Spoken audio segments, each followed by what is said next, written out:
بەڕێز سەرۆکی پەرلەمان، بەڕێز سەرۆکی جێگری سەرۆکی ئەنجومەنی نوێنەرانی عێراق، بەڕێزانی ئەندەمانی پەرلەمانی کوردستان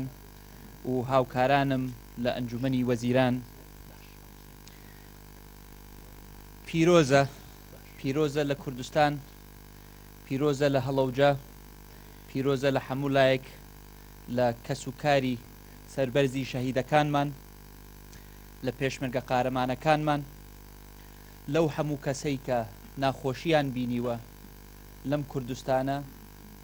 لە هەمووی خۆشتر لای من ئەوەیە کە ئێمە لەم شوێنەیە، لەم مەزارگەیە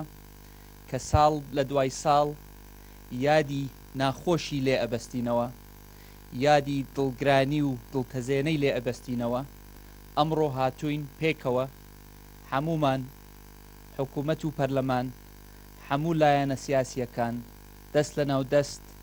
بڕیارێکی زۆر گرنگتان داوە کە بووە تەمایی خۆشحاڵی و پیرۆزبایی بۆ خەڵکی کوردستان و خەڵکی هەڵەبجە، بۆیە دەستان خۆش بێ. ئەبێ بە ویژدانیشەوە ئاماژە بە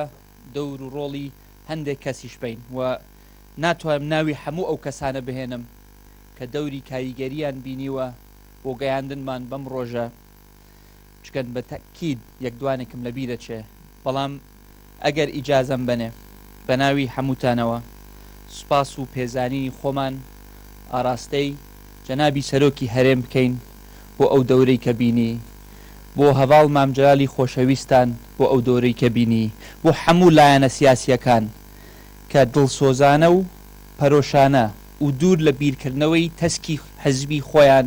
پێکەوە کاریان کرد بۆ ئەوەی نموزەجێکی زۆر جوان پیشان خەڵکی کوردستان بن و خەڵکی هەڵەبجە بن.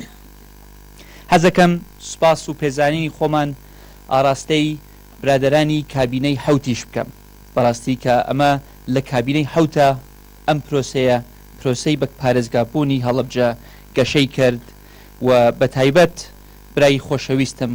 کاک عیماد ئەحمەد کە خۆزگە لێرە بووایە، چکە خۆم ئەزانم چەند ماندوو بوو بەم پرۆسەیە، چەندین کۆبوونەوەی بەس لەگەڵ خەڵکی هەڵەبجە و لەگەڵ کۆمەلگای مەدەنی و لایەنە سیاسیەکان بە پشتگیری هەموو لایەنە سیاسیەکانەوە. و لێرەش ئەمەوێ ئاماژە بە ڕۆڵی دکتۆر ئامانج بەم کە دەورێکی گرنگی بینی بۆ ڕێخستنی ئەم قانونە و لە هەمووشی خۆشتر ئەو هەمە هەنگیە بوو کە لە بینی حکوومەت و پەرلەمان کە وەکو یەک تیم کارمان کرد پێکەوە بۆ داڕشتنی ئەم یاسا گرنگەی کە ئێوە ئەمڕۆ پەسەندتان کردووە. هیوادارم ئەمە ببێ بە نمونەیەک بۆ یاسا گرنگەکانی تر کە لە بەردەممان نایە کە بەقەد ڕنگ بێ بەقەد ئەم یاسایە گرنگ بن. بە پەسەندکردنی ئەم پرۆژە یاسایە ئەمڕۆ ئەرکێکتان خستوتە سەرشانی ئێمە لە ئەنجومەنی وەزیران بۆ ئەوەی بەڵێنترین کات حکوومەتی خۆجێی هەڵەبجە پەسەندکەین و دایمەزرێنین و خۆشحاڵی و پیرۆزباییەکان لەلایەکەوە دوای ئەو هەنگاوی ئێمە کارە جدیەکە دەست پێەکە بۆ ئەوەی ئەم حکوومەتە خۆجێیە ئەبێ بە هەمان ئەو نەفەسەی کە ئەم حکوومەتەی پێکهێنا و ئەم یاسایی پەسەند کرد کار بکەن لە پێناو خزمەتکردنی خەڵکی هەڵەبجە بۆ ئەوەی کەمێک لەو برینە قوڵانەی کە هەیەە ساڕێژ بکرێتەوە و ئیشەڵا بە پشتگیری هەموو لایەکەوە، بە پشتگیری پەرلەمانی بەڕێزەوە، بە پشتگیری تێکراوی ئەنجومەنی وەزیرانەوە و سەرۆکی ئەنجومەنی وەزیران و هەموو ئەندامانی ئەنجومەنی وەزیرانەوە بگەنە ئەو ئاستەی کە خەڵکی هەڵەبجە چاوەڕوانن لێیان. یەکڕیزی نیشتیمانیمان بووەتە هۆی سەرکەوتنمان ئەمڕۆ وەکە ئەمڕۆ هەرێمی کوردستان ڕوبەڕوو چەندەها دوژمنی دژواردا بووەتەوە، دوژمن کە ئەیانەوێ لەبەرەوەی کە ئێمە کوردین لە ناومان بەرن، لەبەرەوەی کە ئێمە خەڵکی کوردستانین خاکمان داگیر بکەن و ئەو ناخۆشیەی کە هێناویانە بۆ بەشەکانی تری عێراق ئەیانەوێ بەرەو کوردستانی بهێنن. بۆیە پاراستنی یەکڕیزی ئێمە وەکو هەموو لایەنە سیاسیەکان ئەمڕۆ لە هەموو شتێکی تر گرنگترە. بۆیە من داواتان لێ ئەەکەم وەکو برایەک تکاتان لێ ئەەکەم ئێمە